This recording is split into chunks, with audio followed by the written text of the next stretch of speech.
Hello friends and good morning to all of you. अभी जो है आप लोग देख रहे होंगे कि अभी हमें नवीन सर के साथ है और काफ़ी स्टूडेंट जो है परेशान है इस चीज़ का लेके कि सर जो है पेपर जो लीकेज हो रहा है या फिर कहते हैं कि आप लोग का इतना जो है कह सकते हैं कि चीटिंग जो चल रहा है, आपका चोरी भी कह सकते हैं इस चीज़ को। बहुत बार जो है इतना सारा पेपर कटिंग हुआ, फिर अंगूठा वाला जो सर मुद्दा आया, ये अंगूठा भी जो है ये सब वडोदरा में जो हुआ है और ऊपर से फिर आज शायद 142 या कितना जो है सेटर भी पकड़ा है। तो इस हिसाब से तो इसी का लेके स्टूडेंट जो काफ़ी परेशान है, तो सर से जो लेने आए और हम लोग का क्या डिसीजन है इसके ऊपर जो हम लोग पूरा डिस्कस करेंगे। ये आप लोग का जो धांधली जो हो रहा है इसको कैसे रोका जा सके। सर क्या कहना चाहते हैं सर? सबसे पहले तो जितने भी दर्शक देख रहे हैं और ख़ास करके ग्रुप डी कैंडिडेट जो हैं उनको हम कहना चाहेंगे इसको लेकर के बहुत हतोत्साहित होने की ज़रूरत नहीं है। हतोत्साहित होने वाली बात है, लेकिन हतोत्साहित अगर आप होते हैं, डिमोटिवेट होते हैं, तो निसंदेह इतना दिन का मेहनत आपका बेकार हो सकता है। ये एक चिंता का विषय है और बहुत ही निंदनीय है कि इस तरह की बातें हो रही है। और इसमें कहीं ना कहीं TCS निश्चित रूप से इसमें दोषी है। दोषी इसलिए भी है कि वो कंडक्टिंग एजेंसी है और ये उनका वर्क है कि इस पर कैसे हम कंट्रोल करें। क्योंकि अगर किसी को अगर आधा घंटा पहले प्रश्न मिल जाता है या एक दिन पहले या रात में ही प्रश्न मिल जाता है, कल जो एग्ज़ाम होना है, तो निश्चित रूप से कोई न कोई बड़े अधिकारी की जब तक मिली भगत नहीं होगी तब तक ऐसा संभव नहीं है। सवाल ये उठता है कि एग्ज़ाम इससे कितना प्रभावित हो सकता है, कट ऑफ इससे कितना प्रभावित हो सकता है, ये भी एक मुख्य प्रश्न है। तो आप ये बात समझ लें कि ये एक चैन टाइप का बन जाता है। कोई भी बच्चे अगर इसमें शामिल होते हैं, पहले तो ये चाहिए कि चूँकि एक दूसरे से रिलेटेड बच्चे मैक्सिमम होते हैं और कोई भी इस तरह का कृत्य हो रहा है तो उसकी जानकारी बहुत बच्चों को हो जाती है। तो जो बच्चे 2 साल 3 साल से मेहनत कर रहे हैं तो उन पर निश्चित रूप से इसका बहुत गलत इफेक्ट पड़ता है, हतोत्साहित होते हैं। तो जैसे ही पता चले, अगर आपके भी आसपास या संपर्क में कुछ वैसे आदमी हैं जो इस तरह का कर रहे हैं काम या इन्वॉल्वमेंट है उस तरह के दलालों से, तो सबसे पहले तो आपको प्रशासन को इसकी जानकारी देनी चाहिए, जिससे कि मामला अगर 2 4 10 भी इस तरह का पकड़ाता है तो आगे आने वाले जो और भी सेटर है उस पर इसका प्रभाव पड़ेगा। नहीं तो ये चैन बन जाता है इसका। आप 5 लाख में खरीदे तो दूसरे को 2 लाख में दीजिएगा, तीसरे को 1 लाख में दीजिएगा। पता चलेगा कि कितने बच्चे को प्रश्न पत्र मिल गया ये कहना मुश्किल है।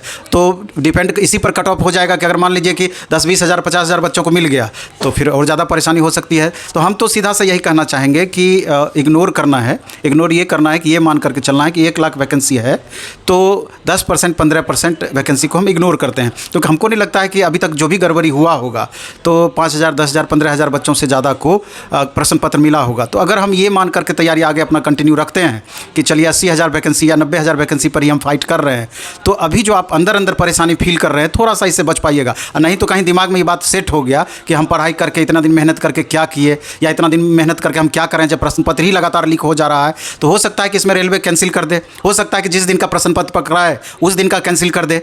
तो ऐसी परिस्थितियों में अगर कैंसिल नहीं करती है और आपका एग्ज़ाम ख़राब चला जाता है तो आप शिकार हो जाइएगा और इतने दिन का मेहनत किया हुआ आपका बेकार हो जाएगा।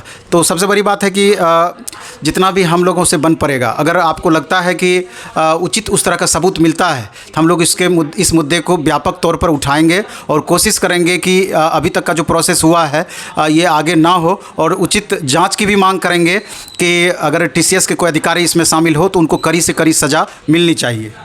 हाँ सर, ये बहुत मतलब आ रहा है ना, कमेंट बहुत ज़्यादा आ जा रहा है कि सर जो है क्या अब कटअप जो है इंक्रीज हो जाएगा, इसके ऊपर बहुत सारा आ रहा है कि अब सेटिंग हो रहा है। तो स्वाभाविक है थोड़ा मोड़ा आपका असर पड़ेगा। हमारा वीडियो बनाने का यही एम था कि काफ़ी लोग डीमोटिवेट होते जा रहे थे, मतलब अब पढ़ाई छोड़ के उनका ज़्यादा ध्यान यही आ गया कि सर सेटिंग हो रहा है, सर अब क्या होगा क्या नहीं होगा। तो सर जो है बात बहुत सही बोले हैं। अगर आप पकड़ लेना कि कम से कम 80,000 भी सीट है तो 80,000 भी सर काफ़ी सीट होता है, तो कुछ जो है हमारे हाथ में रहता है। लेकिन हम लोग का जितना प्रयास है, आप लोग देखे होंगे कि स्टार्टिंग से ही कितना डिजिटल प्रोटेस्ट हुआ, एग्जाम का डेट नहीं आ रहा था, सभी टीचर्स पूरा एकजुट हुए थे। तो अब इसके लिए अगर हम लोग को कुछ करना पड़े तो इसके लिए हम लोग तैयार हैं, जो भी अगर डिजिटल प्रोटेस्ट भी करना पड़े, क्योंकि TCS के यहाँ पे TCS का सबसे बड़ा जिम्मेवारी है। रेलवे बोर्ड से भी अगर उसकी गलती नहीं कहा जाएगा सर, क्योंकि एग्जाम कंडक्टिंग एजेंसी तो TCS है यहाँ पे, तो TCS की तरफ से कुछ ना कुछ गड़बड़ है। तो पहला बात कि आप लोग डिमोटिवेट नहीं होइए, और दूसरा बात अगर ऐसा आपको लगे कि कहीं पर गलत हो रहा है तो वहाँ पर जो है अपना आवाज़ उठाइए, और तीसरा नंबर हम लोग से जितना सपोर्ट हो पाएगा अब हम लोग जो है ये मैटर को आगे जो है अब धीरे धीरे सोचना है। अगर नहीं हो तो सर का तो आगे तक बातचीत भी है, सर जो है रेलवे बोर्ड तक भी बात पहुँचाएंगे और आगे जहाँ तक पॉसिबल हो पाएगा हम लोग अपना सपोर्ट दिखाएंगे, जैसे कि एग्जाम डेट के समय पूरा सपोर्ट किए थे। लास्ट में यही हम कहना चाहते हैं कि थोड़ा सा निगेटिव बातों पर अभी कम ध्यान दे करके पॉजिटिव बातें ज़रूर अख्तियार आपको करनी चाहिए, खास करके वैसे बच्चे जिनका आगे चल करके एग्ज़ाम है, जिसका एग्ज़ाम अभी तक नहीं हुआ है। दूसरी बात ये भी कहना चाहेंगे कि थोड़ा सा पैटर्न का भी आपको ध्यान रखना है, जैसे कि मैथ रीजनिंग में तो अभी बच्चे कंफर्ट फील कर रहे हैं, परेशानी उनको साइंस में हो रही है, परेशानी उनको करंट अफेयर्स में हो रही है, जीएस सेक्शन में भी परेशानी हो रही है। तो जिन बच्चों का बाद में एग्जाम है, निसंदेह अगर आप पैटर्न को समझ पा रहे हैं तो उस पर अधिक से अधिक रिवीजन अपना बढ़ा करके, क्योंकि पढ़ा हुआ आपका सब कुछ है ही, तो उस तरह के क्वेश्चन को अधिक से अधिक फोकस करके 2, 4, 5 मार्क्स आप अधिक ला सकते हैं। और यहाँ तो आपको ये बात समझना होगा कि 1 मार्क्स का अंतर पड़ेगा तो हज़ारों बच्चे, कम से कम 5 से 10 हज़ार बच्चों के बीच उथल पुथल हो जाएगा। 4-5 नंबर तो बहुत मायने रखती है। इसलिए और टाइम मैनेजमेंट, अभी जैसे सीटिंग अरेंजमेंट का हम देख रहे थे, समीक्षा देख रहे थे कि सीटिंग अरेंजमेंट से इधर क्वेश्चन को बढ़ा दिया गया है, तो स्वाभाविक है कि सीटिंग अरेंजमेंट में बच्चों को टाइम लगता है क्वेश्चन को एडजस्ट करने में या उस तरह के क्वेश्चन को बनाने में। और इसके अलावा भी पजल सेक्शन है और कुछ सेक्शन है जो लेंदी क्वेश्चन है। मैथ में भी अगर कैलकुलेटिव क्वेश्चन थोड़ा सा बढ़ा देता है तो वो सब टाइम टेकन है। तो टाइम मैनेजमेंट आप बेहतर रखिए, कोशिश करिए कि फर्स्ट अटैम्प्ट में मैक्सिमम क्वेश्चन हम सही बना पाएँ, क्योंकि फर्स्ट अटैम्प्ट में जितनी भी क्वेश्चन आप बना पाते हैं एक्यूरेसी लेवल वहाँ पर आपका मैक्सिमम होता है, और सेकंड अटैम्प्ट में आपका एक्यूरेसी लेवल घटता है, और दोबारा से आप प्रयास करते हैं तो वहाँ पर बहुत सारे वैसे प्रश्न होते हैं जो कि बाद में भी आपका नहीं बनेगा।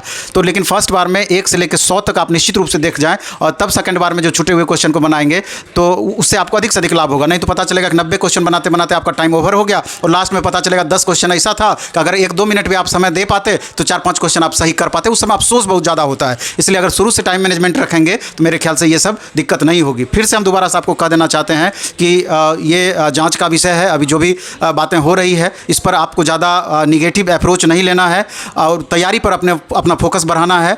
और इसके लिए चूँकि मामला इतना हाईलाइटेड हो गया है, पेपर में भी आ गया है, इतना सोशल मीडिया पर ये सारी बातें वायरल हो रही है, तो कहीं ना कहीं प्रेशर लगातार उस तरह का सरगना जो भी काम कर रहे हैं उस पर बढ़ रहा है, और प्रशासन पर भी बढ़ रहा है, टीसीएस पर भी बढ़ रहा है। तो इसलिए उम्मीद हमको है कि आगे इस पर कंट्रोल ज़रूर होगा। आप अपनी तैयारी को इससे प्रभावित ना होने दें। ठीक है, तो आशा करते हैं काफ़ी लोग थोड़ा सा तो आप लोग को मोटिवेट हुए होंगे, और नेगेटिव चीज़ से अभी थोड़ा अपने आप को दूरी रखिए तो ज़्यादा बेहतर यही होगा। और आगे आपका जिन लोग का भी एग्ज़ाम हो चुका है उनका तो बात खत्म है, और आगे जिन लोग का बाकी है भैया एग्ज़ाम, आप लोग जो है अपना तैयारी को अपना कंटिन्यू कीजिए, और ये नेगेटिव चीज़ से दूर हो जाइए, और जो हम लोग से जितना हो पाएगा हम लोग अपना पूरा सपोर्ट करेंगे। चैनल पर नए हैं, चैनल से आप लोग जुड़ जाइए, और आगे का हर एक अपडेट जैसे एग्जाम एनालिसिस आपका हो रहा है, ग्रुप डी का अगर आप तैयारी करते हैं तो चैनल को सब्सक्राइब कर लीजिए। मिलते हैं हम लोग नेक्स्ट वीडियो में। धन्यवाद।